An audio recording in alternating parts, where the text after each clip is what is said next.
Good afternoon, everyone. I'm Juancarlos, the Deputy Director of the New Haven Pride Center, and I'm so grateful that you're able to join us today. I'm really excited to be able to introduce an amazing conversation around what it means to be Puerto Rican and queer. But before we begin, I'd like to take a moment to acknowledge the land on which we are hosting this event. The New Haven Pride Center was founded and operates on the traditional lands of Mohegan, Mishantucket, Pequot, Eastern Pequot, Schaghticoke, Paugussett, Niantic, and the Quinnipiac peoples. Please take a moment to acknowledge and honor the native land whose lands you occupy and the history of the place you are in. You can learn more by visiting native-lands.ca. It is my pleasure to introduce all the amazing people that I'm going to have this conversation with today. I'm going to start with Reverend Edwin Perez. Hi, Edwin. Hi, everyone. How are you? I'm good. So before I bring anybody else on, can you do a quick intro and tell us a little bit about yourself? Sure. I was hoping you would give me some minutes. I need a limit because if not, I'll go on and on. But I'll give you a minute. Okay, good. Hi, everyone. I am a local pastor. I live and reside in New Haven. I am a Puerto Riqueño of New Haven. I say that I'm from New Haven, Puerto Rico, since there are so many of us here. I'm a pastor at Manantial de Gracia, United Church of Christ in Hamden, Connecticut, now in Hamden, and a bridge pastor at the Congregational Church of Naugatuck, both United Church of Christ congregations that are both open and affirming, or so we say that we are. But I'm part of that work. And so I'm happy to be here, happy to be with you, and happy to represent Lares, Puerto Rico. Whereby, and then I want to introduce next Pedro Julio Serrano, if our producer can bring him up. Hi, Pedro. Can you give us a quick intro as well? Sure. I was the first openly gay and HIV positive candidate for office in Puerto Rico a long time ago. And then I became an activist. I founded Puerto Rico para Todos, which is a social justice organization. And I did work at the National LGBTQ Task Force on Freedom to Marry in New York. And then I moved back to Puerto Rico to work as the director of the Clínica Transalud and Programa Vida, which is the largest HIV clinic in Puerto Rico. And now I'm the director of Empoderate at Waves Ahead, which is a local organization that works for older adults, LGBT older adults, and all other vulnerable communities. So I'm happy to be here. And I'm also the organizer of Orgullo Boquerón, which is the largest and the best Pride celebration in Puerto Rico and the Caribbean. Awesome. Thank you so much for being here. Next, I want to introduce Reverend Dr. Marilyn Pagan. Hola, hola. Good morning from Chicago, everyone. And I love that. I'm going to be from now on, I'm from Chicago, Puerto Rico también. We just celebrated our Pride festivities this past weekend. And so there's a lot of joy and a lot of pride just in the atmosphere. Maybe that's why it's 90 degrees and feeling like 100 here in Chicago, because we just invoked the spirit of Puerto Rico into this space over the weekend. But anyway, I am a pastor as well with the United Church of Christ. Edwin and I are colleagues and we're homies, right? So San Lucas United Church of Christ here in Chicago, and also the director of A Just Harvest. We're a nonprofit here in Rogers Park. And we both organizations and that I've been called to are called to the work of liberation and letting everybody know that they all belong, that we all matter, that we're all beautiful and created in the image of God. And so we're just shutting down all that BS that would try to exclude anybody, dehumanize anybody. We're shutting down anti-Blackness and homophobia and sexism and patriarchy and all that shit, right? And so we're doing that work both as a church, as the church embodied. That's how I talk about it. I also teach as an adjunct with Garrett Evangelical Seminary and also McCormick Theological Seminary here in Chicago. Glad to do so, always in community and ministry. And I'll just lastly say, if you hear any babies coming in and out, I do have 12 beautiful grandchildren, 2 of them here with me. And so you might hear them during our conversation. So thank you for the invitation. Thank you for being here. And last but not least, we have Jason Velasquez. Hi, everyone. Happy to be here. Hey, Jason. Thanks for being here. Can you do a quick little intro for us? For sure. So my name is Jason. We use he, him pronouns. I currently live in New Haven, Connecticut, as I'm a student at Yale School of the Environment. But today I'm in San Juan, Puerto Rico. So happy to be in the motherland. A lot of what I do is on disaster settlement and climate change response efforts, and just really connecting the Diaspora with organizations in Archipelago and mobilizing a lot of resources. So really happy to be here and talk about all that with you. Thank you. Thanks for being here. All right. So, when we were talking behind the scenes, I was talking a little bit about how, in part, this first conversation of what I hope to be a very long series of conversations around what it means to be Puerto Rican and queer was going to be some level setting. So I kind of want to, for the folks watching, talk about, for each of us, what it means to be like Puerto Rican or Boricua. I know some people prefer the term Boricua, some people prefer the term Puerto Rican. So I kind of want to explore that a little bit between us and how that intersects with being queer. But first, I want to talk about what does it mean for you to be Puerto Rican? And we'll start with Edwin, if that's okay. Well, I can speak from a position of the diasporic position, right? Someone who carries with them Puerto Rico in their hearts, in their lives, in their culture, that while living in a community where it is a melting pot, right?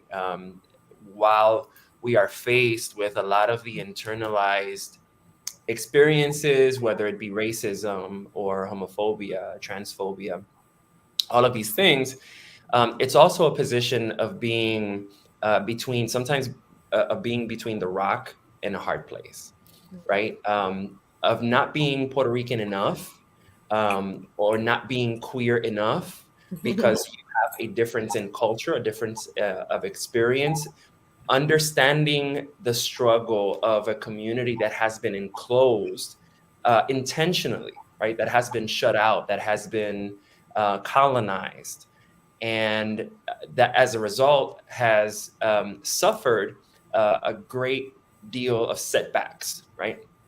And so sometimes, sharing or experiencing some of the animosity from some of my peers, even in the queer community, I've had to make room, not only for myself, but especially for those Afro Puerto Ricanos that carry their ancestry on their skin, right? That carry it more prominently.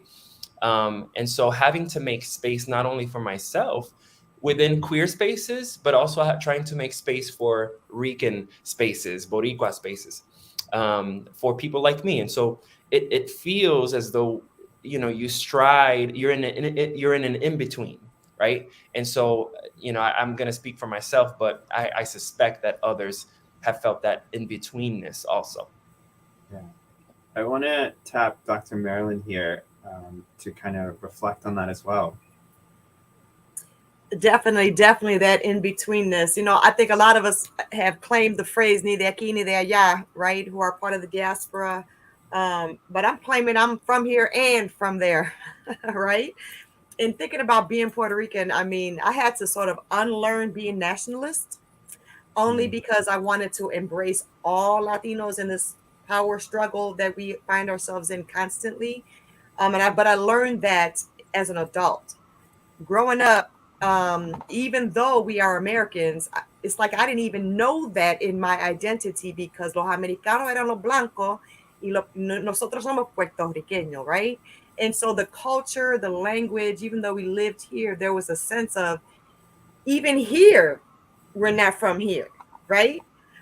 We have this nationality that's been put upon us, but we haven't claimed it, or because it hasn't really been lived out for us in a way that's really real. That was my understanding growing up, right? And then coming to Chicago, learning the political and historical background of being Puerto Rican was just shocking, but also just amazing for me because I always had this sort of militant spirit. The fact that I used the accent, el tilde on my name, my father was shocked when I started doing that because I didn't grow up with that. I was raised being called pagan, and it was okay with everybody. But when I learned that I was pagan, you know, no está escrito bien sin el acento, I refused to allow people to leave it off. And now my father, he was just so proud when he saw that I was learning things that he had not shared, only because of just trying to work and make it day to day and just trying to push through, right? And so there's so much about the history that's been exciting. And then trying to intersect that with being queer. The fact of the matter is like, there's such a sadness around it, because in one way, there's never fully coming out for some of us in all spaces, right, as Puerto Ricans. And then another way, knowing the death dealing practice of secret keeping, if we don't. So I'm still in that sort of tense place, even as a 54-year-old woman, queer woman, trying to negotiate relationship, and at the same time trying to never allow myself or anyone else to be negated, our identity to be negated. So that's a long ass answer, but that's where I'm at right now. Amazing, and it sort of like prompts some of the other questions that I have later on. But I want to have Jason, if you can reflect on that as well. Yeah, for sure. So I like to say that I'm a Puerto Rican, like of the diaspora, because we have Puerto Ricans, of the diaspora. We have Puerto Ricans in diaspora now, and always have. I think those are sort of different distinctions, and I make that distinction only because it's just to acknowledge that our experiences are just so vastly different. I grew up in the New Jersey area. My dad's from San Lorenzo, my mom's from Miami, but I will never know what it's like to grow up in Puerto Rico. I will never know what it's like to have those experiences, and that's something that I really take into account in a lot of what I do. And it's a humbling conversation to have internally of understanding my positionality and understanding that, and understanding that, yes, I am Puerto Rican. Yes, I love my people. I love the archipelago. I love my country. I love our culture. But it comes with vastly different experiences of being in the diaspora and being able to support those in the archipelago when that time comes for that. Across all sort of avenues of activism, and leveraging whatever power we have accumulated by being in the diaspora, and the privileges that we have here to then mobilize that for whatever the call is, and letting that call be called upon us rather than us sort of taking that torch. So that's sort of how I view a lot of my Puerto Ricanness. I guess it was sort of like a mouthpiece of just being able to amplify messaging, to amplify vision, amplify power, and just stand alongside and to push from behind from Puerto Rico and the archipelago. Awesome, thank you. And then I want to bring in Pedro from a slightly different angle, because you're on the island and that's primarily where you've been. So if you can reflect a little bit on that from your lens. Sure. There's a saying that it's a famous poem and a song that says "Soy boricua hasta la luna." It doesn't matter. I'm very fortunate that I have lived in the diaspora for 10 years, and now I moved back to Puerto Rico.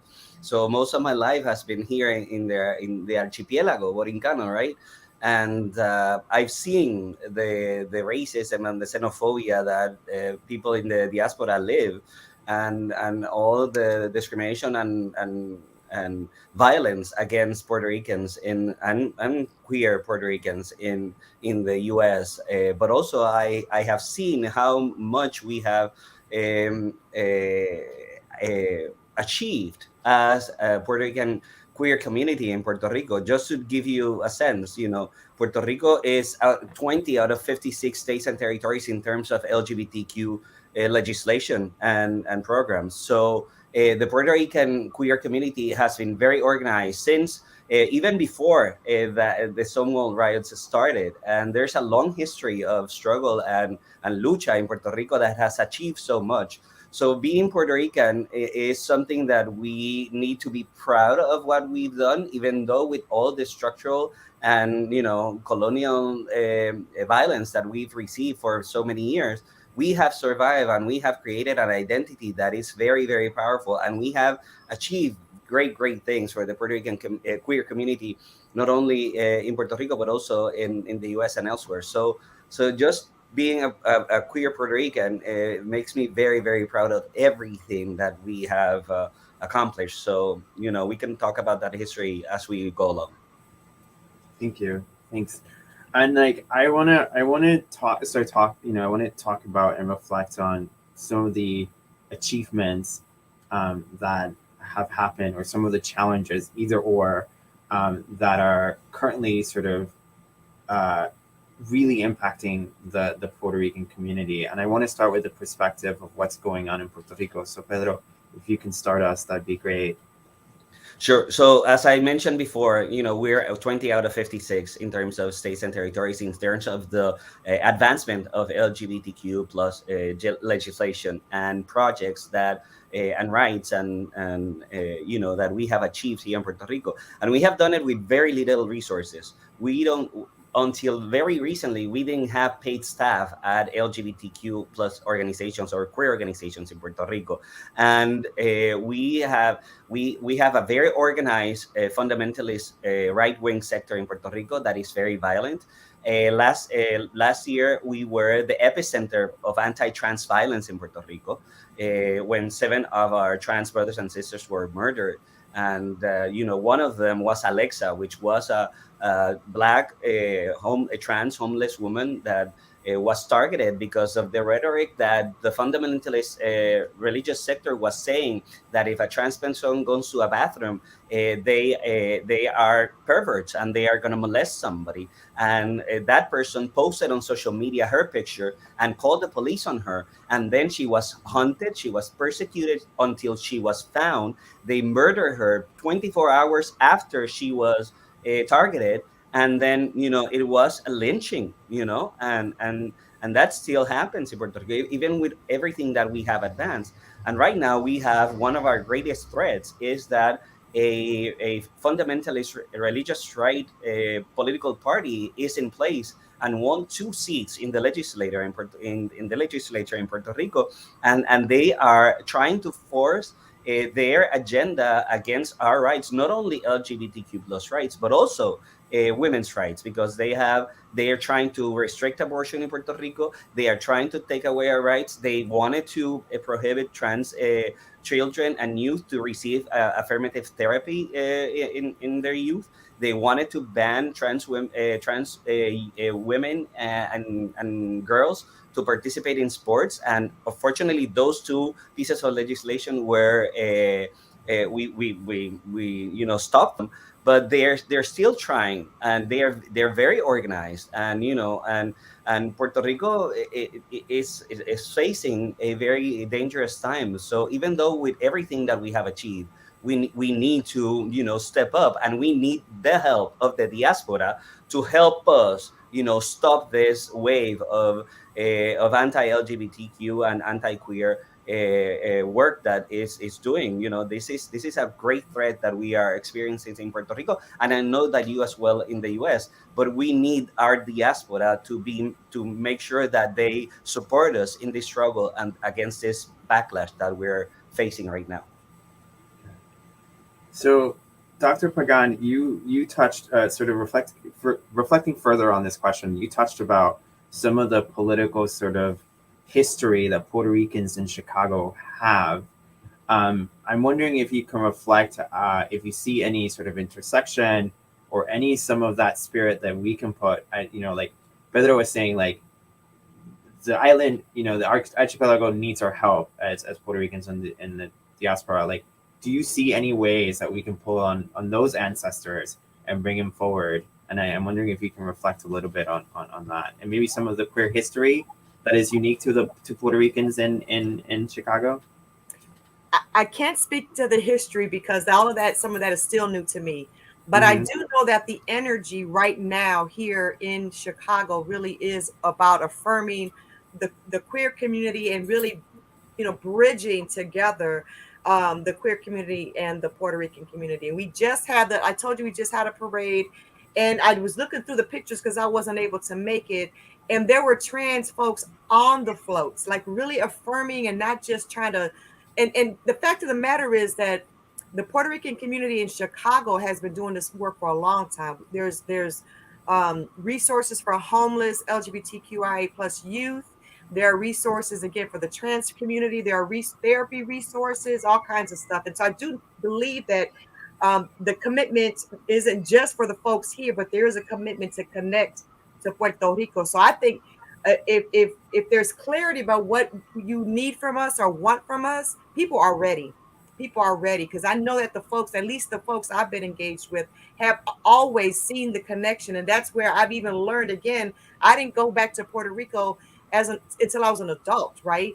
And so all these connections now came from these relationships that we have here, and the clarity not only of our responsibility and accountability, but the fact is that there is a systemic oppression that's connected even from there to here, from here to there, right? That way of keeping the folks on the island oppressed is connected to the folks here that are also being oppressed in many ways. And so we definitely have to find ways to support one another. And the fact is, the other thing is to continue. Like I said, I don't have all the history. I need to get the history, and we need to educate one another. Because the fact is, I just went to Puerto Rico recently and couldn't even hug my friend because she was like, "Do you know where you are? You can't do that here," right? And so, like, we have to educate one another, so that again, we can begin to see situations through each other's lens. As we were reminded by Jason earlier, my experience isn't going to be the same experience. As Puerto Rican as I might claim to be, I have to be humble enough to know and take direction from the folks on the island. And I think we're ready. We're ready. Awesome. Thank you. Jason, if I can have you kind of reflect on the same question, like, what is the environment? You're local, you're in New Haven. Like, what does the environment feel like for you here as someone in New Haven and in the East Coast? Because I think,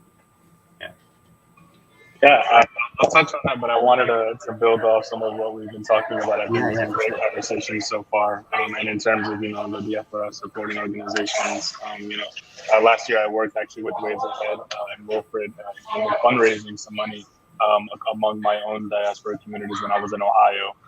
Just raising some money for the food sustainability program across for the older LGBTQ adults. And I think the extra conversation we also have to consider is, like, in our changing climate, we also have to factor in the fact that LGBTQ plus adults in rural areas specifically are some of the most marginalized and hard to get to and hard to support in these spaces. So as far as what the diaspora, what we have to sort of continue working on is developing those social networks across our diaspora enclaves. That's some of the work that I'm doing now in Connecticut, where I'm trying to connect organizations in Hartford, organizations in New Haven, organizations in Southern Massachusetts to take inventory of what resources are available and what work has been done in the past to be able to continue providing that support. So I think as Marilyn was saying, the drive is there to sort of create that change and to be there to support, but doing some of that logistical stuff of the social networks, who's who, what's what, what's where, and how do we get it there. Is some of that additional work that we have to do. And I think a big piece of that is a lot of the self-actualization as well, learning history, learning our own place, learning our own positionality. In terms of being in the East Coast, I really missed being back in the East Coast. I was in Ohio, in Columbus, Ohio for 4 years doing my undergrad at Ohio State. And there wasn't that big of a Puerto Rican community in Columbus. There was up in Cleveland, but I didn't spend much time up in Cleveland. So being able to be back in the Northeast, in a city, and in a state like Connecticut, where almost 9% of the entire population is Puerto Rican, it's been really awesome to have that. And then considering the overlaps of how queerness plays into that has been really special for me, and how I can apply that to not only my professional and academic work, but just my own self-exploration and actualization as I read more about my history and my culture. Thank you. Thanks. Edwin, do you have any reflections? Yeah, I do. As I heard Pedro, Julio, and Marilyn, and Jason, what I keep hearing is the need that we still have and the opportunities that we still have, even with all of the organizing that we've already had and that is being done, each in our different social locations, geographical locations, and the different organizations that we are in, and we find ourselves, we need more organizing. Necesitamos más de eso. De organizarnos. We need to get better at it. And I don't care how many years. I mean, I'm honored and humbled really to see, I've been watching Pedro Julio since I was a kid. Not that he's that old. I mean, just Diablo. before I get unfollowed on Instagram. Oh. Do you want me to take him off, Julio? I can take him off the panel now.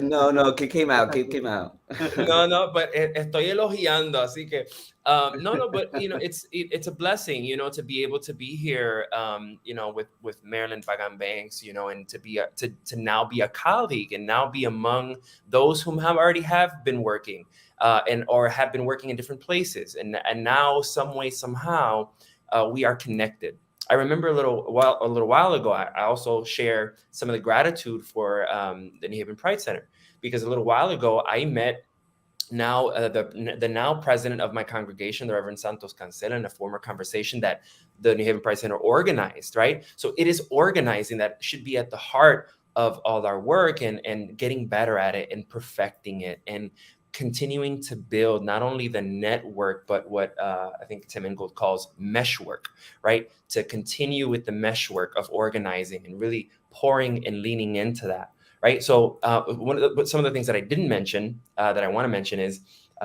like Jason, I'm also connected to Jason because I'm also a student at Yale Divinity School, right? I live here in New Haven. I am a queer person that connects me to all of you. I am a colleague of Marilyn. I'm also a pastor that's doing the parallel work of organizing within the church to make it less racist and less homophobic, less transphobic, and less all of the phobias, xenophobic, and et cetera, et cetera. So, within my realm, I don't want to just stay in my lane, right? As president and moderator of Colectivo Latinx Ministries in the United Church of Christ, which is now the new iteration of what used to be a hella homophobic, Latin American Concilio Ministerio Hispano within my denomination. I am proud to say that our new Latinx Ministries, notice the name change, Latinx Ministries, is a more welcoming, a more open, and a more active, or at least trying to be. And I hope and pray that doesn't matter whether you're of a faith group or of a community nonprofit or activist group, or if we can reach beyond our geographical and organizational limits to what has been said, I think we will continue to be more effective, not only in our Puerto Rican community, but in the diaspora and in Puerto Rico and the Caribbean, within the church or outside of it. But I think that what I'm hearing is that we need to organizing is we need to get better at it and better at it and better at it. And I don't think we'll ever be the best at it because we'll have to continue working at that until the day we die. Yeah, for sure. I just want to reflect on a little bit. Like, my intent for this panel is to have you amazing folks who I invited to talk way more than I do. But so reflecting on some of this conversation, as I get more comfortable in my queerness and I get more comfortable, because I used to do this thing, and I want to also pose this question to all of you on the panel, where I was Puerto Rican at some events or some groups of people, and I was queer at some events. And I think, Edwin, you talked a little bit about this being in between a rock and a hard place. And I am part of a lot of Puerto Rican groups here in New Haven who do a lot of cultural events, Puerto Ricans United, an amazing group of people. But my first few meetings with them, when I was going to board meetings or events, I kept my queerness very out of those board meetings. And as I felt more comfortable with that group of people and I felt that this was a safe place, I brought in more of my queerness. And one of the reasons why I did it was because we would have events and someone would come in and pray, and I'd be like, "Ooh, are these people really religious? Is they going to be okay with me being queer?" And I think in the last several months, probably a year, I had been more open about my sexuality, being queer and things like that. But I noticed that I'm the only queer person in a lot of these groups, as far as I know, right? So far, who knows? Maybe someone will come out later. But and so I'm trying to push the organization into more of it. And I think hearing this conversation about organizing and things is giving me a lot of ideas of things that and ways that we can start sort of meshing these things together a little bit more. I just wanted to have that reflection, as someone who's fairly involved in the Puerto Rican community here, about how sometimes they put these like little boxes around, like, okay, this meeting I got to keep my queerness out and things like that. And how I'm the deputy director of the New Haven Pride Center. You would think everywhere I went, I was like out and proud, and but I still do that to myself because of the way I think sometimes my Puerto Rican culture and queerness like interjects, which sort of brings me to the question that I want to pose for you is like some of what has been happening that we're seeing of this sort of like hate sort of directed towards LGBTQ folks, and even I would venture to say even the anti-Blackness that shows up in our community is sometimes fueled by, the reality is it's sometimes fueled by religion, right? And I wanted to talk a little bit about that, and I wanted to start with the reverendos reverendes in our panel, and if I could start with Marilyn, and also I want to acknowledge the beautiful angel that's on your lap. Say hi. Hi. That's Amore. This is Amore. Amore. So She's cute. Thank you. She's 2.5, and the other one running around is 10. And they're both the number 3s from each of my daughters. They're the number 3s. So. Ooh, the thank you for acknowledging her. When you mentioned religion, the first thing that came to mind was my experience. I was born and raised Catholic, and I received a Catholic education all the way through the 9th grade. And when I came to seminary in Chicago, I was born in Chicago, raised in Cleveland, Ohio. And so, Jason, when you mentioned Columbus, I spent a year in Columbus. I was the only Puerto Rican I ever met. And I met one other Spanish-speaking person, and she was Filipina, but she loved to speak Spanish. Other than that, and I lost a lot of my language because you'll lose it if you don't use it, as we all know. But anyway, so we've got a lot of in common on this line. And I have family in Connecticut too. But anyway, I came to Chicago and I took a class with a Puerto Rican instructor who I love to death, Daniel, and learned about, the class was entitled The Violent Evangelism, right? And learning the complicitness of the church in the colonization of many, many places, many lands of the Americas, right? And so my first reaction was to be hurt and angry, and I felt betrayed, because I had a sense, okay, we're going to get a different story from the government in the public school. But I went to a Catholic school. They had the responsibility to tell the truth of, that Puerto Ricans are the result of, when you learn all these things of the things that happened on the island, right? And then when I talk about it now, really letting people know we have to acknowledge that. So just kind of disgust with religion. So often now when I talk about, or even practice my faith, I say I am a follower of Jesus and not a Christian, right? Even though I am a Christian, but I don't necessarily, I'm willing to hold the institution accountable, both historically and presently, my own too, not just the Catholic Church, for our role in the colonization, the enslavement, the rape, the genocide, all the things that the church helped to happen. And so thinking about that even now,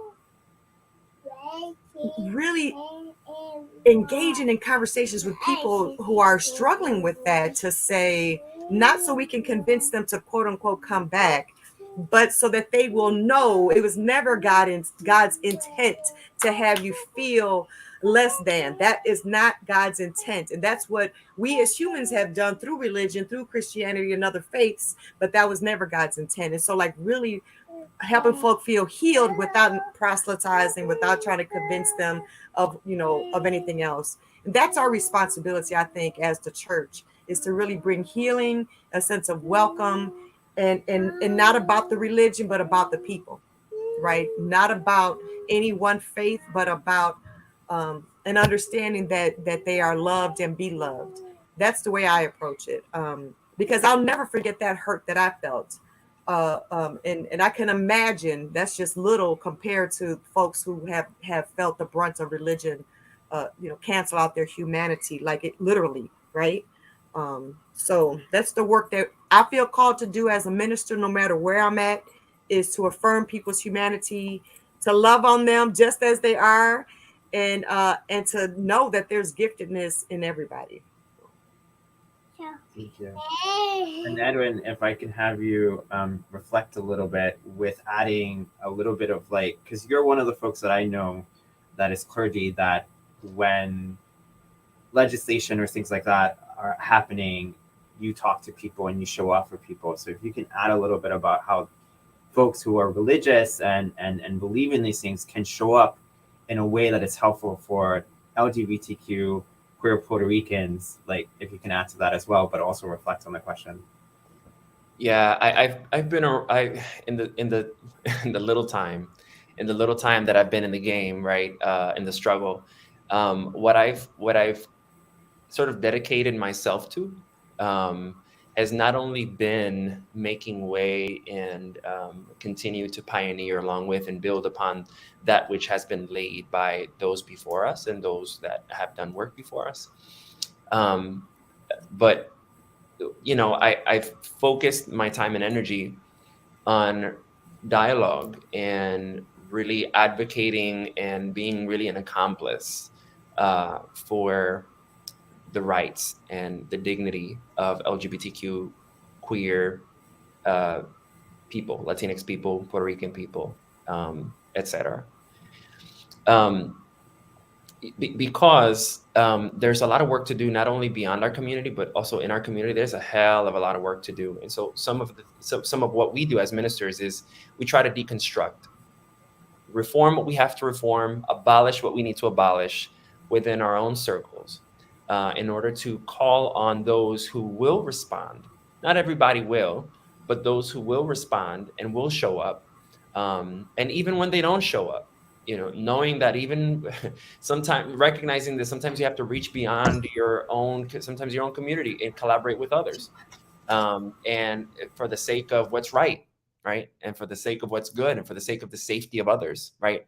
I remember what happened with Alexa, and if we don't show up, especially in our position of influence or whatever, what have you, if we don't show up, then if we remain silent, we've been seeing that the religious left has been quite silent, not as prominent as the religious right.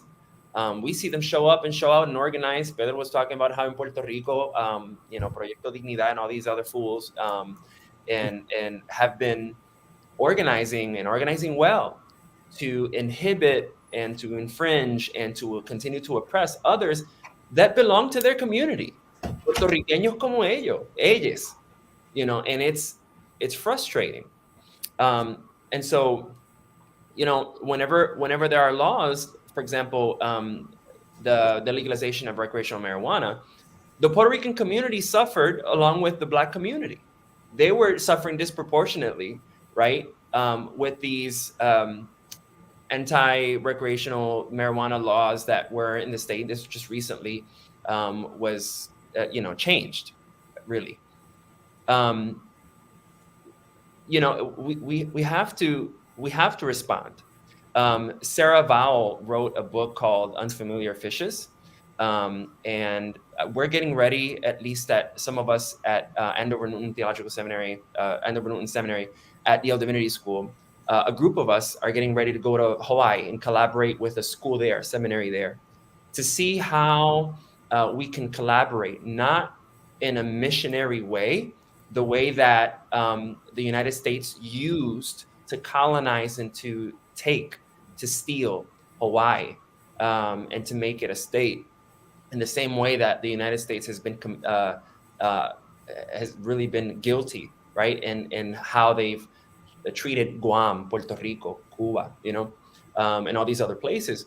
This colonial imperialism that seeps into anti-queer spaces and seeps into other communities of color. I don't want to go on and on, but it's really important for us to show up and to break the schema, and to take away take the power back, and share it among those who are more vulnerable, those who are marginalized, and in this case, this queer Puerto Rican in the diaspora that is sensitive and that is open to collaborating with folks not only in our homeland, right, not only in La Isla and El Archipiélago, but also here in the States, where we're combating things parallelly in a parallel way. But we have to show up, and we have to make a different narrative. We have to bring with us a new narrative. Juancarlos, can I just add one thing?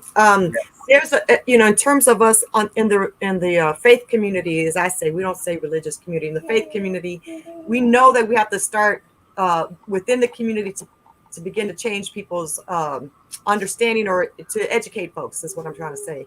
We have created a toolkit as part of Encuentros Latinx, which is the LGBTQIA movement in the United Church of Christ, but the toolkit is spread all over. The advisory committee is made from folks from all over. And so we are creating resources to be able to have these dialogues and conversations with people as we are working against homophobia within our congregations and within our communities. And so that's one way that we are addressing it. And yes, along with organizing, if we want to organize people, then we got to get to, as where they are biblically, if they're trying to ask questions. And so we're using it as an organizing tool, not just let me change your mind tool, but an organizing tool. Because yes, we understand that we have to back up legislation that's going to be affirming, and we have to organize against legislation that's going to be oppressive. And in order to do that, we have to continue always to organize within our communities and beyond that. So those resources are available, and we can maybe put them in the chat or something. Okay, thanks, Edwin. Yeah. So I want to open some space for Pedro and Pedro Julio and Jason to reflect on that question as well. But I kind of want to shift the lens a little bit, because I think that there's this idea also, like when we talk about being Puerto Rican, I know I hear it a lot about how religion is such like a big part of our culture. And sometimes I think that's true, and sometimes I don't. So I wanted both of you, if you could reflect on that as well when you're reflecting on the question that I asked before about how religion is showing up. And I'll start with Julio and then go to Jason.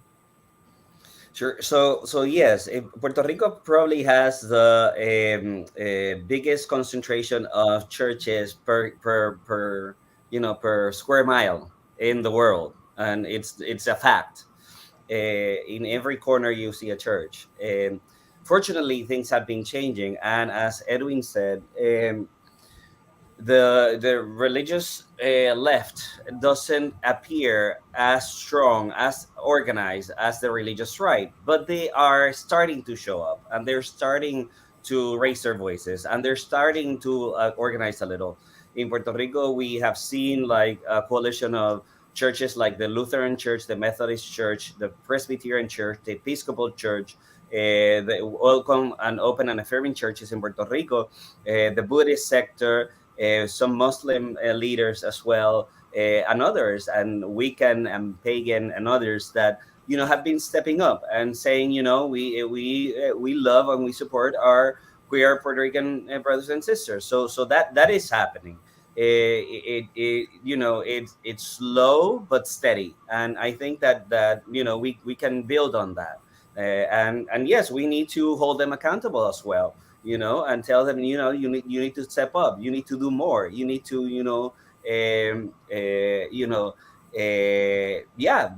like Edwin has said, La Mesa de Diálogo de Martin Luther King Jr. in Puerto Rico, that's a place that starts, and the Seminario Evangélico de Puerto Rico also is doing some stuff. So they are doing, but it's still not enough to counter the organizing, the resources, the hatred, the violence, the connections that the Proyecto de Indignidad, because I don't call it, because they violate dignity. Proyecto Indignidad, has ties to other parties, and they look for allies to make sure that they continue to oppress us. So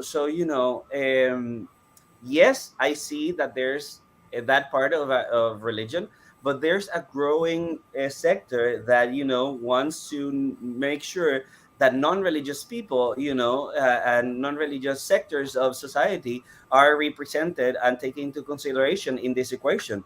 And there's a very big struggle in Puerto Rico to make sure that the constitutional separation of church and state, is in place, and we make sure that the church is at one place and the state is at the other, even though we welcome the support that we get from some sectors of the religious community.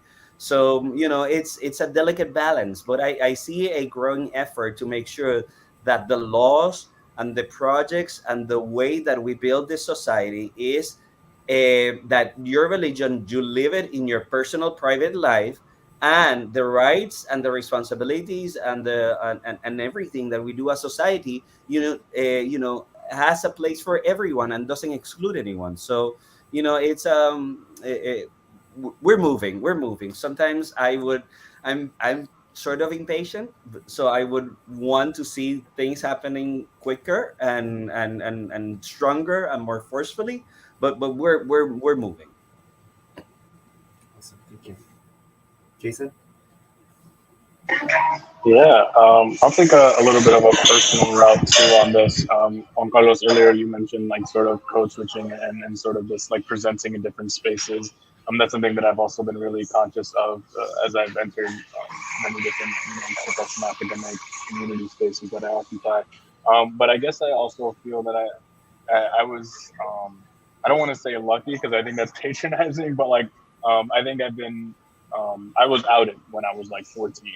So for me to be living in this space, in this world, as a 14-year-old growing up in the hood in New Jersey, it was like, there was always sort of this idea of like, I had to sort of protect my peace and self-preservation and my ability to be in these spaces, and also just have that sort of level of comfort with myself of knowing that now that everybody knows this about me, even if I wanted to not present this way, that is inherently how I'm presenting in this space because everybody knows already.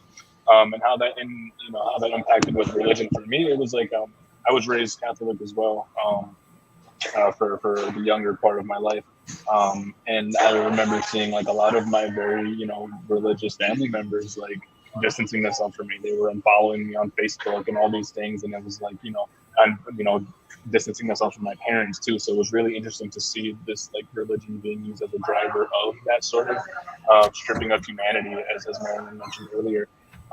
So I think my place in sort of this religious or spiritual journey is, as I guess I still haven't uncoupled some of that work. I still haven't uncoupled the idea of that stripping of humanity from religion, from the people in my life who have sort of done that.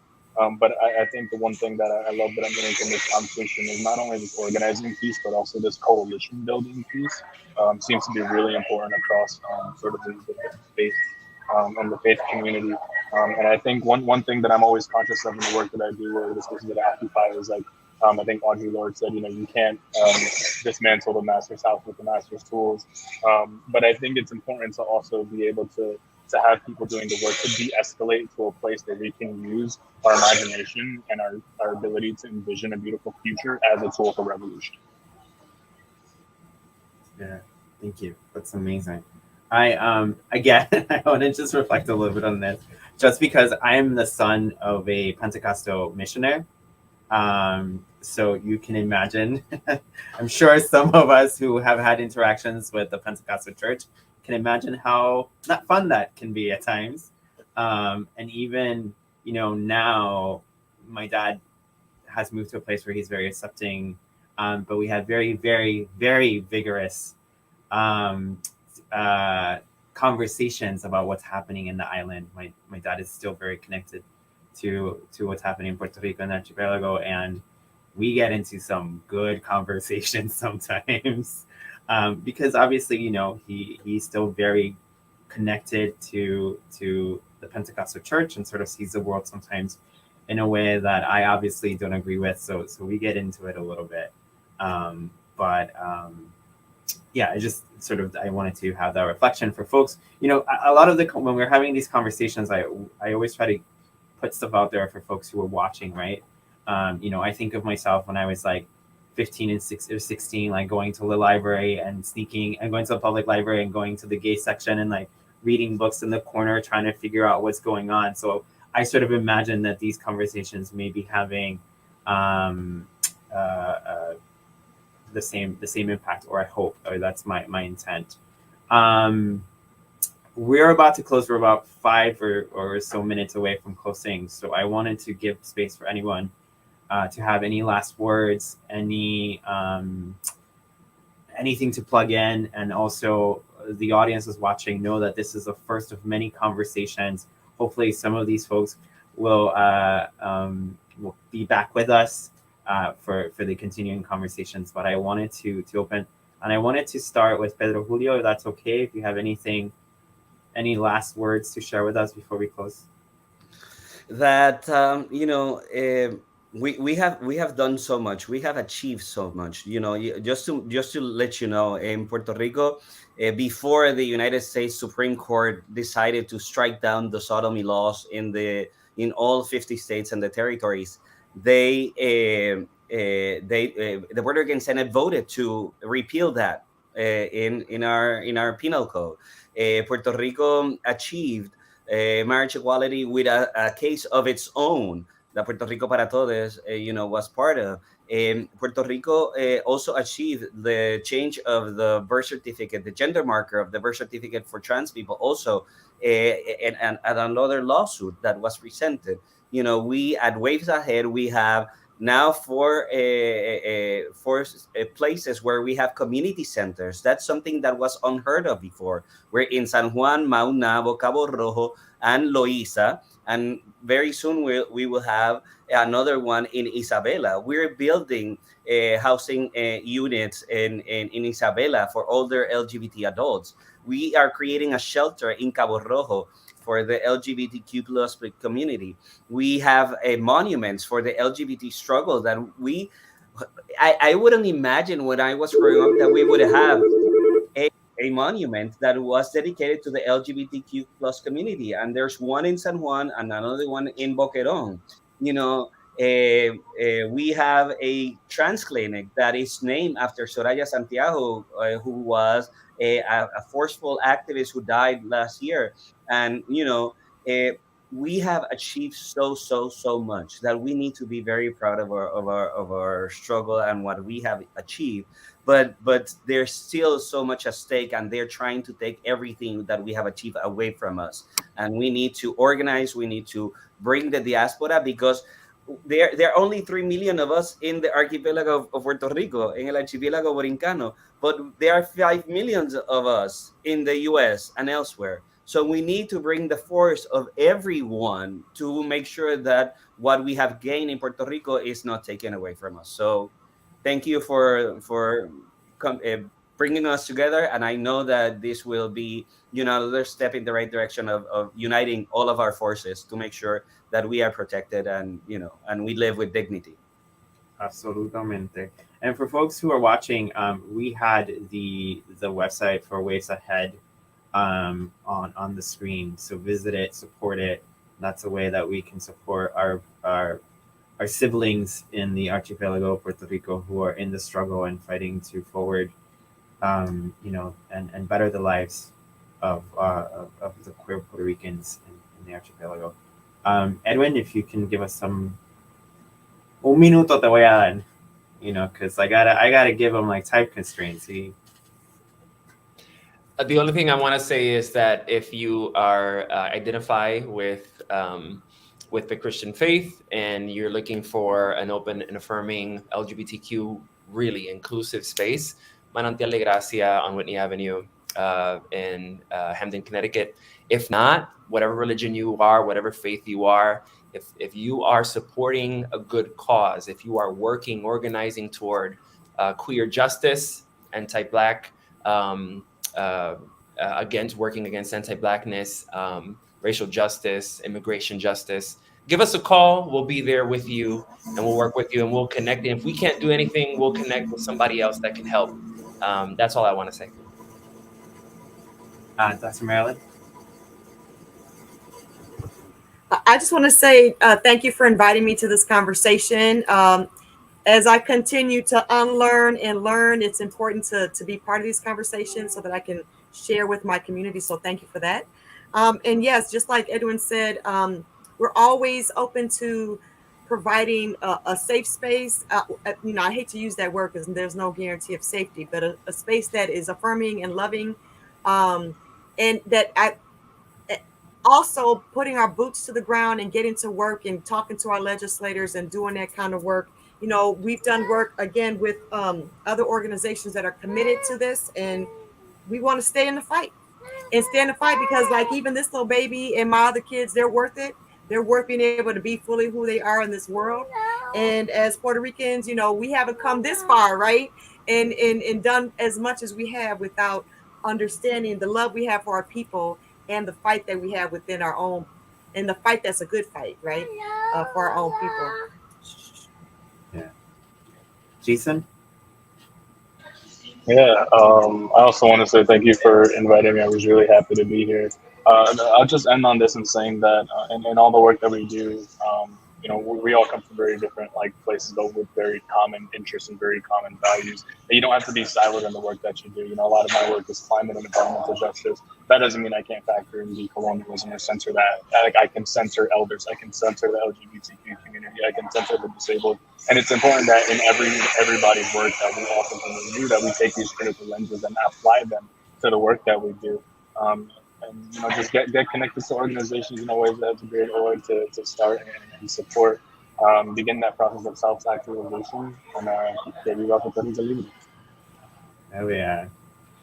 I just wanted to say one last thing because this morning, as we were speaking, Lin-Manuel Miranda and Ricky Martin were announcing with the Hispanic Federation and Waves Ahead a joint venture that is called ACT, and it's to empower Latino LGBTQ plus organizations in the US and Puerto Rico. And Waves Ahead is going to be part of this alongside the Ricky Martin Foundation and Ser de Puerto Rico, which some of you know, but others don't. Ser de Puerto Rico works with people with functional diversity. So it's great that we're partnering. I just wanted to lift that up because that's another way that you can help. What we are doing in Puerto Rico is to go to our social media, Waves Ahead PR, and then find out everything that it's happening on that initiative. So sorry about that, but wanted to say that. Pedro, and if you can send me that information via email, I'll make sure that we share it out and that we send it out to all the other organizations that we have contact with so they can also share it out. Thank you so much for bringing that up. As for me, I want to thank all of you amazing people for agreeing to be in it. It is an honor to be able to talk to all of you and share this space with you. I'm really touched. I like my heart barely can fit in my chest right now. Tengo el corazón hinchado, and I love you all so much, and I am in awe of the amazing work that all of you are doing and the way that you are showing up for our Puerto Rican queer community.